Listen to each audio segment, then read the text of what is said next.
Ukraine conflict, Putin Foreign Legion remarks nonsense, NATO. NATO's chief has dismissed as nonsense a claim by Russia's Vladimir Putin that the Ukrainian army operates as a foreign legion for the alliance. NATO Secretary-General Jens Stoltenberg also called on Russia to stop providing military support to pro-Russian rebels. President Putin said Ukraine's army was operating against Ukrainian national interests by seeking to contain Russia. Violence in eastern Ukraine is at its worst level for months, with a series of deadly attacks over the past week. The military said early on Monday that 7 Ukrainian soldiers had been killed fighting Russian-backed separatists in 24 hours. It said the heaviest fighting was continuing around the town of Debaltsev. On Saturday, a series of rocket attacks left 30 people dead and many more injured in the Azov Sea city of Mariupol. Ukraine's security service on Monday released a video in which it presented what it described as a captured artillery spotter for the Mariupol attacks. The footage showed the man, a Ukrainian national identified as Valery Kirsanov, admitting he guided the strikes which had been carried out on orders by a Russian regular army officer. The rebels blame the attacks on Ukrainian troops, calling them a provocation. Economic blackmail. NATO and Ukrainian officials were meeting in Brussels to discuss the recent surge in fighting. The statement that there is a NATO legion in Ukraine is nonsense, Mr. Stoltenberg said. There is no NATO legion, the foreign forces in Ukraine are Russian.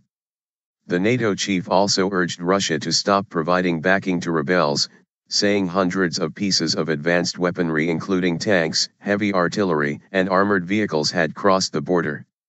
He was responding to comments that Mr. Putin made to students in St. Petersburg. In effect, it is no longer an army but a foreign legion, in this case NATO's foreign legion, which does not of course pursue the aims of Ukraine's national interests, said the Russian president. Those aims were connected with achieving the geopolitical objectives of containing Russia, he said. Relatives dig graves in Mariupol, January 26, 2015. Relatives were burying those killed in Mariupol on Saturday. Russian Foreign Minister Sergei Lavrov said the Kiev government had tried to derail the peace process, again and again. There have been warnings from the West that existing sanctions against Russia could be stepped up in response to the latest violence. EU foreign ministers are due to hold an extraordinary meeting on Ukraine on Thursday. Mr. Putin's spokesman, Dmitry Peskov, accused the West of economic blackmail. Rapid deterioration. During ongoing violence around Donetsk, nearly 500 miners were briefly trapped after shelling hit an electricity substation and cut power to their mine. Emergency workers said all the miners had been rescued. Rebel leader Alexander Zakharchenko said on Saturday that separatist forces intended to surround the government-held Debaltsev, where the military said the violence had been most intense overnight into Monday. Mr. Zakharchenko also initially said his troops had begun an offensive to retake the strategically important city of Mariupol, but later backtracked and blamed Ukrainian forces for the deaths there. Ukraine map locator. OSCE observers said analysis of a crater in Mariupol indicated that the rockets had been fired from rebel-held territory. Ukrainian President Petro Poroshenko said intercepted radio and telephone conversations proved separatists were behind the attacks.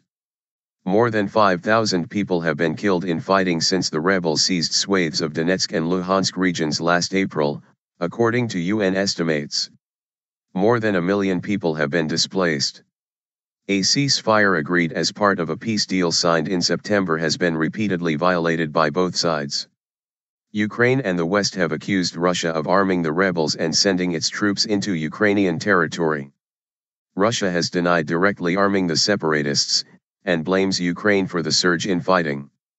The OSCE said its Permanent Council would meet in Vienna on Monday in light of the rapid deterioration of the situation in eastern Ukraine.